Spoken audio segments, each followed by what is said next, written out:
Good evening, Ms. Thompson, or good evening. Good evening, Mayor, councillors, fellow citizens. My name is Wanda Thompson and I live in Brecon Hill in Nanaimo. I'm pleased to have the opportunity to present my views about the proposed multiplexer event centre this evening.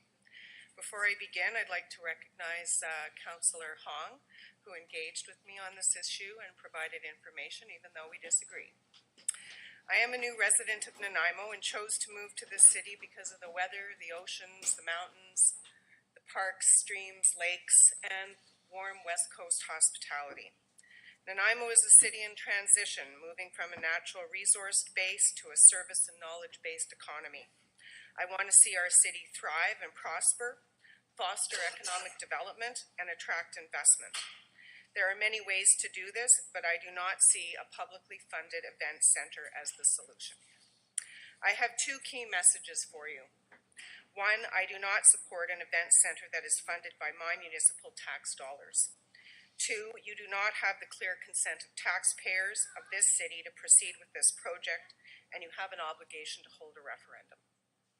First, I do not want my tax dollars used to build this center. This council has made promises to keep our taxes low and recently boasted about how taxes did not go up last year. A publicly funded event center that costs the equivalent of nearly an entire year's budget and that requires debt financing just to build it will result in significant tax increases amounting to thousands of dollars for every taxpayer. And based on the presentations that we just heard from consultants, it's only confirmed that there are many additional and ongoing and hidden costs that taxpayers will be expected to absorb.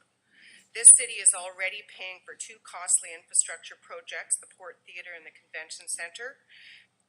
And from what I hear, neither is making money and in fact continue to cost the city and taxpayers. Claims have been made by councillors and consultants alike that event centres attract investment. In fact, economists repeatedly demonstrate that publicly funded sports arenas provide no overall net economic benefit to citizens. When we saw the presentations from the accountants earlier, they showed us a bunch of money moving around. They didn't show us making any money from that. I do not want my hard-earned tax dollars subsidizing multi-million-dollar sports franchises and their rich owners. If they want to come to Nanaimo, they can pay for their own rink. I want my tax dollars spent in a fiscally prudent manner, starting with basics and priorities, not on luxury items like a hockey arena that only the well-off can afford to attend. We need more affordable housing, better transportation, and a decent waste and recycling program for starters. There are many options available for financing public infrastructure projects, including private investment and contributions from grants and contributions from other levels of government. The full range of budget options needs to be examined so you, councillors, can honour your promise not to raise taxes. Second, as elected officials, you are here to represent the citizens of this city. This means showing leadership and vision, and it also means being responsive and listening to your constituents. Not one of you here campaigned on this multiplex in 2014, and nor did any of you mention it in your platforms. Suddenly, halfway through your notorious tenures, the multiplex shoots out of nowhere as the top city priority, fast-tracked like a slap shot. Presentations and consultations in the weeks before the holidays by a developer and consultants who clearly have vested interests and who conveniently build arenas have little legitimacy as consultations and were more like a hard sell to convince us that this is the only game in town. And from this evening's presentations, I feel like we're all being spoken to like these decisions have already been taken and that we're already moving forward with the next phase. You have a democratic obligation and responsibility as stewards of our city and the public purse to hold a referendum on this issue. You owe us this to regain our trust in your elected offices and to demonstrate that the best interest of the city are your guiding principles, not your own interest in attracting a hockey team and circus performers. In closing, Nanaimo has great potential, and having a vision for the future is key. However, municipal tax dollars should not be used to fund this event center. Further, you do not have the political capital to proceed with this initiative without holding a referendum first. Finally, before I take my seat, and as I have now done twice in writing, I will once again call on Councillor Kipp to apologize apologize for the misogynist remarks that you made here in council on November 21st, 2016. The fact that none of you called him out or stood up for your colleague is equally sad to me. Mr. Kipp, the women and the citizens of Nanaimo will wait your apology. Thank you. Okay, thank you. Thank you very much. Councillor Fuller has a question for you. So you will if this thing is built, you will never use it, period?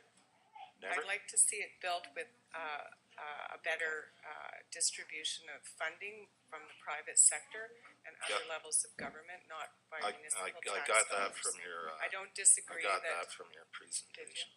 Yeah, Yeah, I don't disagree with the it. event center. I just don't want it to be paid for 100% by municipal tax So dollars. if we do boring, we would have to have a referendum. But what I want to tell you is I likely will never use that. I don't like sports.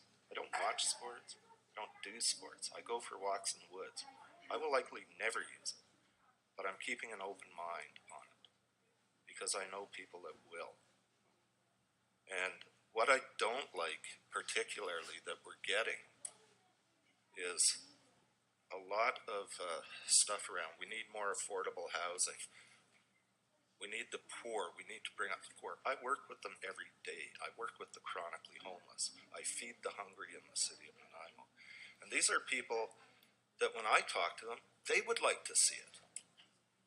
The costs to go to a hockey game, WHL, from my understanding, are what, 20, 30 bucks? Not even that. So one can budget to go see a hockey game, but one can't budget to go see a hockey game over in Vancouver because it's going to cost you 80 bucks for the ferry, it's going to cost you 150 bucks for a hotel room, and then 14 bucks for the event. So I'll never use it, but I am keeping an open mind. I want a referendum. If we go to borrowing, there will be a referendum, and then people will get their say. And that's the way it should be. But I will likely never use it, unless, of course, Roger Waters comes. And I'm not even going to Vancouver because it cost me too much, but I could afford to. Was there a question for me? Or No, apparently not. Thank you, ma'am. I want to remind